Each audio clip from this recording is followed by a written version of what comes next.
सभी को नमस्कार। सीखो शॉर्ट हैंड चैनल पर आपका स्वागत है। तो आपका अभ्यास कैसा चल रहा है?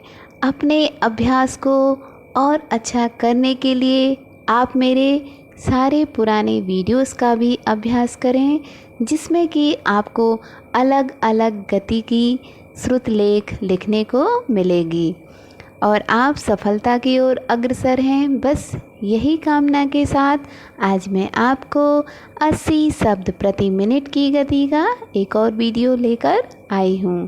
तो आप लोग लिखने के लिए तैयार हैं? Ready, start. भारत दुनिया का अकेला देश है जहाँ एक निर्धन संत की सामाजिक प्रतिष्ठा एक राजा से अधिक हो सकती है। यही दर्शन और अध्यात्म के क्षेत्र में भारत की विशिष्टता बताने के लिए काफ़ी है। हालांकि भूलना नहीं चाहिए कि इसी देश में जनक जैसे राजा भी हुए। अच्छी बात यह है कि ऐसे विशिष्ट भारत में भी अब रूपांतरण दिखने लगा है। चरित्र निर्माण किसी भी धार्मिक व्यवस्था का पहला उद्देश्य है और भारतीय चरित्र में अब आत्मविश्वास और आक्रामकता का वर्चस्व है। निष्क्रियता और संरक्षणवाद जैसे शब्द पुराने पड़ गए हैं। भारतीय मस्तिष्क में आया यह बदलाव किसी क्रांति से कम नहीं है। यही नहीं, धर्म, अध्यात्म और दर्शन के क्षेत्र में हाल के दशकों में भारतीय मानसिकता में आया यह रूपांतरण स्पष्टतः दिखाई भी देता है।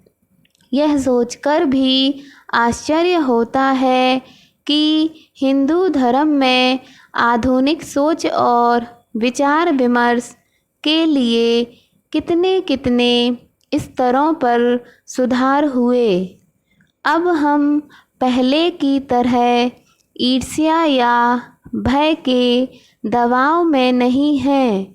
जब हम अपने यहाँ पश्चिम की किसी पहल को अपने सामाजिक या धार्मिक क्षेत्र में अतिक्रमण के तौर पर जानकर आशंकित हो जाते थे। यह बहुत बड़ी बात है कि हमारे धार्मिक और सामाजिक शब्दकोश से अतिक्रमण शब्द ही गायब हो गया है, क्योंकि हमारे प्रयास अब खुद को बचाने या सुरक्षित रखने तक सीमित नहीं है, बल्कि दूसरों को हमारे विचारों के अनुरूप ढालने पर केंद्रित हैं। हम आत्मविश्वास से भरपूर हैं, तो इसलिए नहीं कि हमें अपने स्वर्णिम अतीत पर गर्व है, बल्कि इसलिए कि ऐसा आत्मविश्वास अतीत में हमारे पास कभी नहीं था। आज प्रश्न यह नहीं है कि दूसरे लोग हमारे बारे में क्या सोचते हैं, बल्कि मुद्दा यह है कि उनके बारे में हमारी क्या राय है। हम यह नहीं सोच रहे हैं कि अपने पास क्या रखा है, बल्कि यह सोच रहे हैं कि हमारा प्रभाव कहाँ तक फैला है।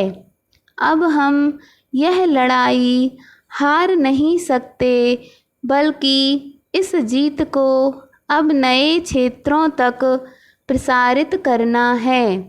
अब हम समर्पण का सपना नहीं देख सकते, क्योंकि हमारा संघर्ष ही हमें विजय तक ले जाएगा। हिंदू धर्म को छोड़कर विश्व में ऐसा कोई दूसरा धर्म नहीं है जिसमें इतना व्यापक और युगांतरकारी रूपांतर हुआ हो। नागार्जुन और बुद्ध घोष के लिए द्वैत वास्तविक और अहंकार मिथ्या था। शंकराचार्य के लिए अद्वैत वास्तविक और द्वैत अवास्तविक था। रामकृष्ण परमहंस और स्वामी विवेकानंद के लिए द्वैत और अद्वैत दोनों सत्य हैं। स्टॉप।